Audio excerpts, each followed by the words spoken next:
तो मुझे उनके इस वाले ड्रीम में उनको हेल्प करना चाहिए। मैं अपना पैसा, मेरा चाहे जो भी हो, मतलब मैं अपना मनी यहाँ से नहीं हटाऊंगी, मैं इस कंपनी को अपना पैसा दे के रखूंगी।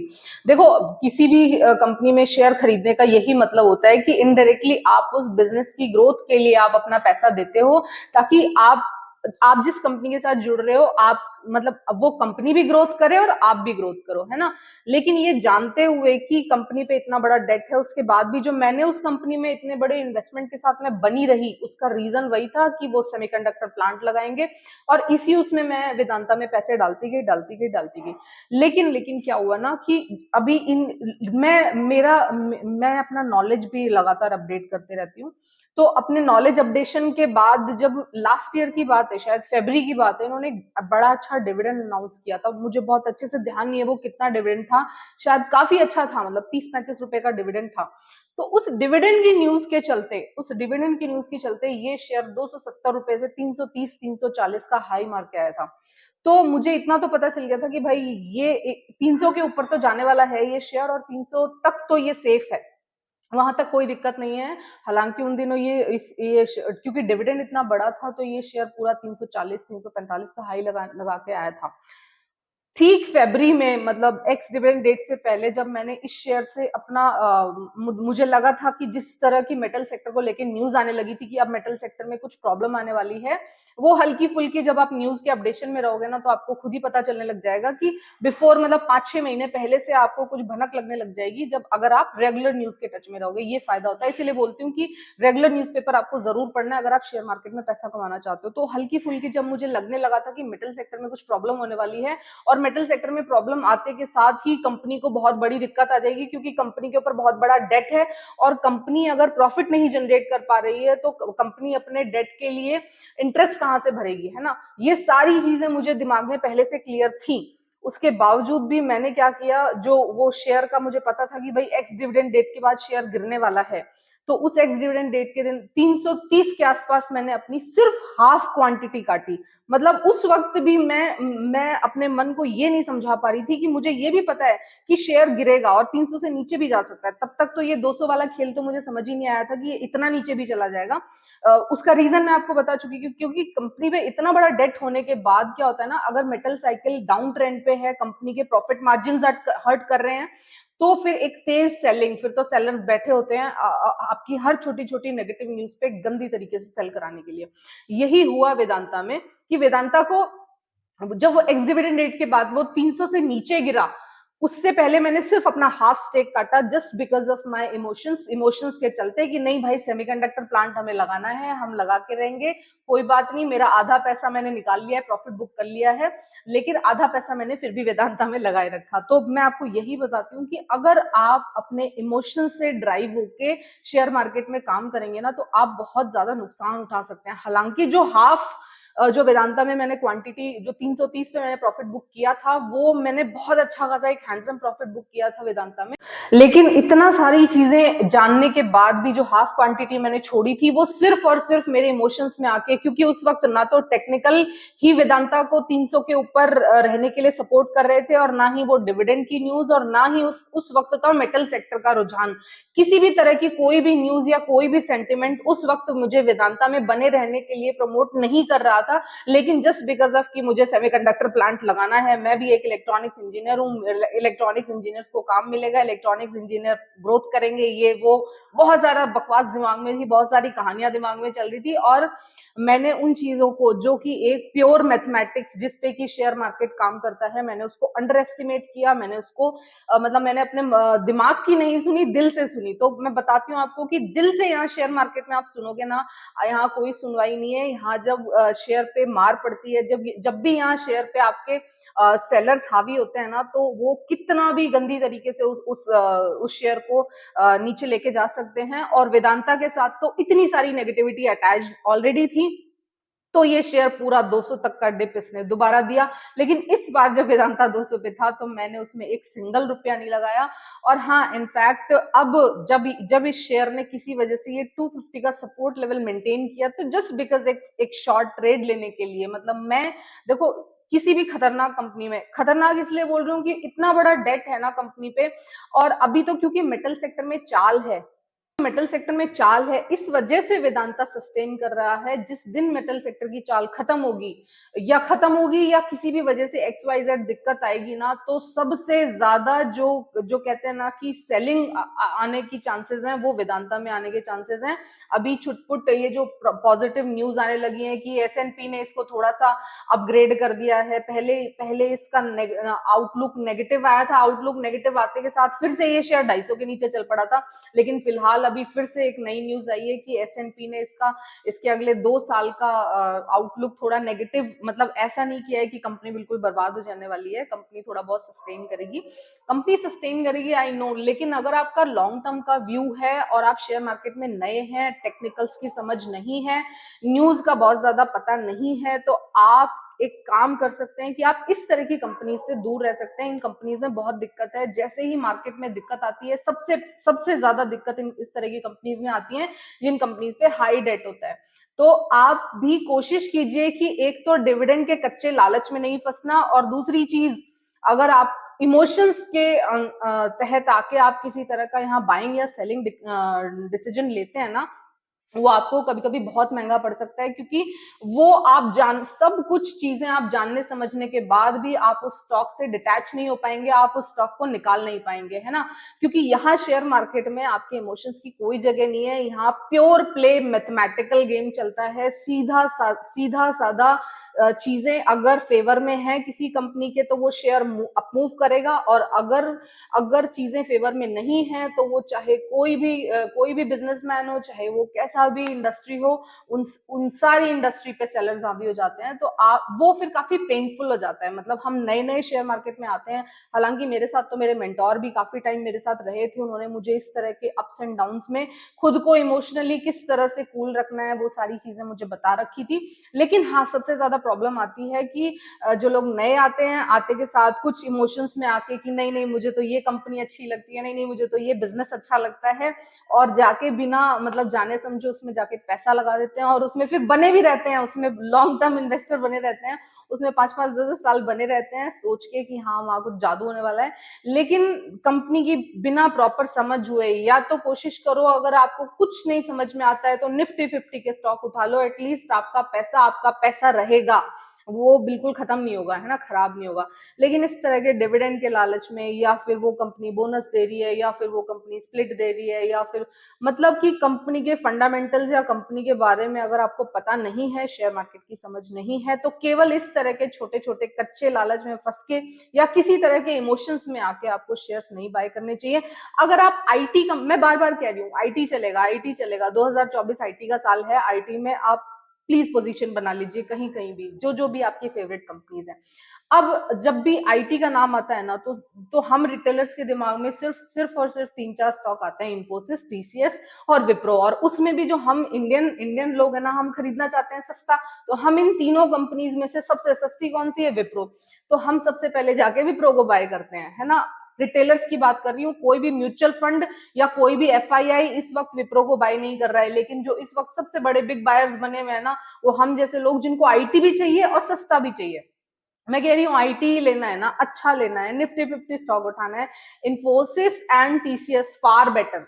कुछ नहीं पता, इन्फोसिस और टीसीएस आर फार बेटर। मतलब अगर विप्रो की बात करूं तो विप्रो से कहीं ज्यादा अच्छा और कहीं ज्यादा सस्टेनेबल रिटर्न मुझे उसमें लगता है। विप्रो ट्रेडर्स के लिए बहुत अच्छी है। अगर आपको ट्रेडिंग का अनुभव है, अगर आपको टेक्निकल चार्ट पैटर्न समझ में आते हैं, तो आप विप्रो को ट्रेड करके ले जाएंगे। लेकिन अगर आप नए हैं ना, और आपको चीजें नहीं पता है, टेक्निकल्स की जानकारी नहीं है, तो आप विप्रो में सिर्फ और सिर्फ ट्रैप होके रह जाएंगे। हाँ, लेकिन जो भी पर्सन इस वक्त 700 रुपए पे और 700 और 750 पे विप्रो में ट्रैप है, लोग बहुत बहुत गंदे गंदे लेवल्स पे विप्रो में ट्रैप है। जब ये शेयर गिरना शुरू हुआ था ना, तब बहुत सारे लोग विप्रो में आगे ट्रैप हुए थे। तो उन लोगों के लिए अब ये जो 400, 420, 430 के लेवल्स है ना, ये थोड़े से ऐसे हैं कि यहाँ पे आप चाहें तो स्मॉल स्मॉल क्वांटिटीज में करके, अगर ये शेयर आपको ऊपर की तरफ जाता हुआ दिखता है, वैसे तो मुझे, मेरा जितना भी एक्सपीरियंस है, मुझे नहीं लगता ये शेयर 500 या 520-25 के लेवल्स को क्रॉस कर पाएगा। ये यहाँ तक जाते जाते दम तोड़ देना चाहिए, मुझे जितना भी मुझे लगता है। बाकी देखते हैं किस तरह के हालात डेवलप होते हैं। हाँ, अगर निफ्टी आईटी में बहुत तेजी रही तो हो सकता है ये और भी ऊपर चला जाएगा। अब लेकिन ये जो लेवल है ना, अगर मार्केट में किसी तरह का डिप आता है तो 420 430 के लेवल्स विप्रो के लिए अच्छे हैं। मुझे ऐसा लगता है, मेरी पर्सनल सिर्फ व्यू है, किसी तरह का कोई बाइंग सेलिंग रिकमेंडेशन नहीं है। मेरी जो भी बातें होती है ना, वो आपके सिर्फ एजुकेशनल पर्पस के लिए हैं। आप अपने इन्वेस्टमेंट डिसीजन बनाने से पहले प्लीज अपने किसी फाइनेंशियल एडवाइजर से सलाह करेंगे, क्योंकि हर पर्सन के रिस्क टेकिंग कैपेसिटी अलग अलग है, हर पर्सन की सेविंग्स अलग अलग है, हर पर्सन को मतलब उसका पोर्टफोलियो मैनेजमेंट का तरीका अलग अलग है। मैं तो जस्ट एक सिंपल एक जनरलाइज व्यू दे रही हूँ विप्रो पे या फिर अदर आईटी सर्विसेज पे। हाँ, लेकिन जिन लोगों को भी शेयर मार्केट की समझ है, 4-5-6 साल हो गए हैं, आईटी कंपनी में भी कौन सा आईटी अच्छा है ये थोड़ा बहुत जान पाते हैं, तो उनको मैं रिकमेंडेशन नहीं है, अगेन फिर बोल रही हूँ, उनको मैं ये बता सकती हूँ कि वो जो ये लार्ज कैप आईटीज हैं, टीसीएस और इन्फोसिस से भी जो बेहतर आपका आईटी चलेगा ना, वो मिड कैप आईटी चलेगा। पूरा 1 साल बहुत अच्छा है आईटी के लिए। कम नॉलेज है तो टीसीएस इन्फोसिस ले सकते हैं, बाइंग सेलिंग रिकमेंडेशन नहीं है, आपको जाके अपना और फाइनेंशियल एडवाइजर से सलाह करनी होगी। हाँ, लेकिन अगर थोड़ा ज्यादा कमाना है, टेक्निकल चार्ट पैटर्न्स की थोड़ी जानकारी है, तो आप कोई मिड कैप आईटी स्टॉक भी ले सकते हैं। बिरला सॉफ्ट नहीं लेना, बिरला सॉफ्ट का वैल्यूएशन बहुत ज्यादा हाई हो चुका है। बिरला सॉफ्ट को मैं प्रेफर नहीं करूंगी, आप लोगों की इच्छा है, आप लोग देख सकते हैं। बिरला सॉफ्ट का वैसे ही मैंने चार्ट खोल के देखा था, काफी ट्रेंडिंग स्टॉक्स हैं एक्चुअली ये, तो मुझे लगता है कि ट्रेंडिंग स्टॉक्स को जरूर डिस्कस करना चाहिए, क्योंकि लोग जाके सबसे पहले भागते हुए स्टॉक्स को जाके पकड़ने की कोशिश करते हैं बिना ये देखे कि क्या वो लेवल्स हैं। मतलब मुझे ऐसा लगता है कि बिरला सॉफ्ट को अब अगर किसी ने पकड़ने की कोशिश की, जिस लेवल पे बिरला सॉफ्ट इस वक्त ट्रेड कर रहा है, तो ये बिल्कुल वही लेवल्स हैं, ये बिल्कुल वही खतरनाक लेवल्स हैं जो कि विप्रो में 700 750 के आसपास जो लोग ट्रैप हुए थे ना, ये बिल्कुल वही लेवल्स हैं बिरला सॉफ्ट के, बाकी सारे डेटाज और फाइनेंशियल्स को देखते हुए। बाकी आप लोग कोशिश कीजिए कि कोई और अच्छा mid cap IT stock choose करने की। आई होप आपको मेरी वीडियो समझ में आई है। मैं कहना चाह रही हूँ कि एकदम आते ही शेयर मार्केट में और ताबड़तोड़ खरीदारी में नहीं लग जाना चाहिए। रुको, देखो, समय दो, कुछ चीजें भागी नहीं जा रही। मेरे सर एक चीज कहा करते थे हमेशा ना कि यहाँ शेयर मार्केट में हर दिन नई अपॉर्चुनिटी आती है। अगर कोई शेयर आज भाग गया ना, तो उसे भाग जाने दो। उसे जरूरी नहीं आपको वो आपके पास हर भागता हुआ शेयर होना चाहिए, नहीं, हर भागते हुए शेयर को नहीं पकड़ो। एक एक शेयर को बहुत अच्छे से एनालाइज करो, बहुत अच्छे से नोटिस करो, बहुत अच्छे से देखो, उसके बाद उस शेयर में बहुत स्ट्रांग कन्विक्शन के साथ घुसो और आराम से बैठे रहो वहां पे। आपका पैसा, आपका प्रॉफिट कहीं नहीं जाने वाला है ना।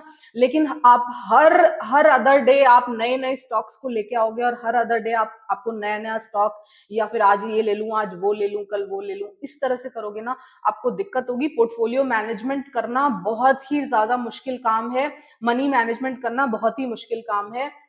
आप लोगों को यहाँ अब किससे पैसा कमाना है? बड़े बड़े म्यूचुअल फंड्स के अगेंस्ट खड़े होके, ऑपरेटर्स के अगेंस्ट खड़े होके पैसा कमाना है। आपके लिए जाल बिछाए जाते हैं, हर अदर डे आपको ट्रैप करने के बड़े बड़े लोग कोशिश करेंगे। आपको उन ट्रैप से बचना है, और वो आप तभी बच पाओगे जब आप फुल्ली तैयार होके शेयर मार्केट में उतरोगे, बढ़िया नॉलेज और इन्फॉर्मेशन के साथ शेयर मार्केट में, अच्छी बड़ी कंपनीज का हाथ पकड़ के शेयर मार्केट में उतरोगे, और डे बाय डे अपना नॉलेज अपडेट करोगे। आई होप आपको मेरी वीडियो अच्छी लगी है, और प्लीज प्लीज प्लीज किसी भी तरह की किसी भी शेयर में बाइंग सेलिंग रिकमेंडेशन नहीं है। मेरा पर्सनल एक्सपीरियंस था वेदांता के साथ, मैंने आपको बता दिया। वेदांता में अब मैंने 200 रुपए पे एक भी कुछ नहीं लगाया, लेकिन हाँ, जब इसने 250 का सपोर्ट लेने की कोशिश की और 250 का सपोर्ट मेंटेन किया, तो अब मैंने वेदांता को 250 पे आके एक एवरेजिंग की, एवरेजिंग नहीं बोलूंगी, मतलब अब मुझे लगता है कि देखो वो मैंने क्यों किया है, अब जस्ट बिकॉज ऑफ मेरे अब टेक्निकल्स थोड़े अच्छे हो चुके हैं, तो उस वजह से अब मुझे लगता है कि वेदांता एक 300-310 के आसपास का अपमूव दिखा सकता है। ये जो अच्छी अच्छी न्यूज चलेंगी ना, तो उसी के चलते नए नए लोग आके यहाँ पे ट्रैप होंगे। लेकिन अब के जैसे ही वेदांता मुझे 300 रुपए दिखाई देगा, मैं वेदांता से हमेशा के लिए आउट हो जाऊंगी, और वेदांता में कभी जिंदगी में पैसा नहीं लगाऊंगी, क्योंकि वेदांता के ऊपर जितनी प्रॉब्लम्स है ना, और एक न्यूज और मैं सुन रही थी जब वेदांता 200 पे था ना, कि वेदांता अपनी कंपनीज को 6 अलग अलग कंपनीज में तोड़ने जा रहा है। ये न्यूज तो इतनी डरावनी थी, मतलब मुझे बिल्कुल पसंद नहीं आया इस तरह का कि एक बड़ा बिजनेस जो इतने बिजनेसेस में टूट जाएगा तो हमें यही नहीं पता चलेगा कि किस बिजनेस को स्टडी करना है और किस बिजनेस को छोड़ना है। ठीक है, तो आप वेदांता में किसी भी प्राइसेस पे है ना, कोशिश कीजिए आपके बाइंग के आसपास आते के साथ साथ आप वेदांता से निकल जाएं, या एटलीस्ट आप देख सकते हैं। मुझे थोड़ा सा लगता है कि थोड़ा बहुत यहाँ से अप मूव और दिखा सकता है वेदांता, बट ये जो लेवल्स आजकल दे रहे हैं ना लोग कि 360 जाएगा, 400 जाएगा, आई डोंट थिंक, मतलब वो ऑपरेटर गेम के चलते इस तरह का चले तो आई कांट से, लेकिन हाँ, Vedanta is not a safe stock, at least retailers के लिए सेफ स्टॉक्स नहीं है। केवल और केवल ट्रेडर्स जिनको ट्रेडिंग का अच्छा पता है, जिनको लेवल्स का अच्छा पता है कि कहाँ पे बाय करना है, प्रॉपर कहाँ पे एग्जिट करना है, वो तो वेदांता को खेल जाएंगे। लेकिन इमोशनल होके खेलने वाले लोग और नए आने वाले लोग यहाँ से ट्रैप होके रह जाएंगे। मैंने अपनी एक्सपीरियंस शेयर कर दिया, और वेदांता इस बार 300-310 आते के साथ मैं हमेशा से वेदांता से आउट हो जाऊंगी और वेदांता को मैं आगे से कभी ट्रेड नहीं करूंगी। I hope you got my point. अगर आपको एल्यूमिनियम में ही लगाना है, वेदांता का मेजर बिजनेस है एल्यूमिनियम, अगर आपको एल्यूमिनियम में ही लगाना है ना पैसा, तो वेदांता से कहीं अच्छे ऑप्शंस इस वक्त हिंडाल्को इंडस्ट्री है, नैल्को इंडस्ट्री है, ये वेदांता से मुझे काफी ज्यादा अच्छे स्ट्रॉन्ग पोजीशन पे लगते हैं। तो आपका अगर लॉन्ग टर्म का व्यू है, सेफ साइड में खेलना चाहते हैं, तो आप कम रिस्कियर स्टॉक्स में पैसा लगाइए। मतलब फार फार बेटर मुझे ये दोनों स्क्रिप्ट्स लगती हैं, नैल्को भी और ये हिंडाल्को भी, अगर आपको एल्यूमिनियम को प्ले करना है। लेकिन मैं फिर बता दूं आपको, मैंने अगर steel authority of India limited लिया है ना, मैं ये नहीं कह रही कि मेरा शेयर बेस्ट है और मेरा शेयर सबसे ज्यादा चलने वाला है। हो सकता है कि नैल्को और हिंडाल्को बहुत ज्यादा अच्छा परफॉर्म कर दें, लेकिन जब मैं बैठ के मैंने स्टील और एल्यूमिनियम और सारी चीजों को मैंने जब कंपेयर किया ना, तो मुझे कंपैरेटिव एनालिसिस में steel authority of India limited better placed लगा हर तरह की चीजों से। हालांकि मैंने स्टील क्यों लिया, इसके पीछे भी एक बहुत बड़ा मेरा स्टडी है, उसके बाद में आपको मतलब वो आप लोगों के लिए इंपॉर्टेंट नहीं है, बट हाँ, मेरा सारी जो अगर मैंने steel authority of India limited को बाय किया है, पिक किया है, चूज किया है for long term at least for 6 month, अगले 6 मंथ मैं steel authority of India limited के साथ बनी रहूंगी।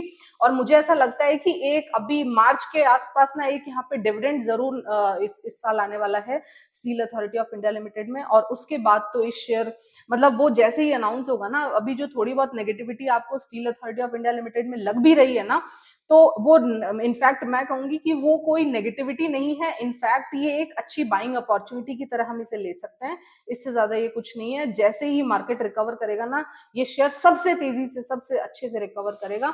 जिनके पास भी steel authority of India limited है ना, किसी भी लेवल पे आप खरीद के बैठे हैं, आराम से बैठे रहिए। और बाइंग सेलिंग रिकमेंडेशन नहीं है, बट आराम से बैठे रहिए। इस स्टॉक में आपको बिल्कुल भी चिंता करने की जरूरत नहीं है। ठीक है, आई होप आपको मेरी वीडियो पसंद आई है, पसंद आई तो लाइक कर देना। ठीक है, you take care, tata, bye bye.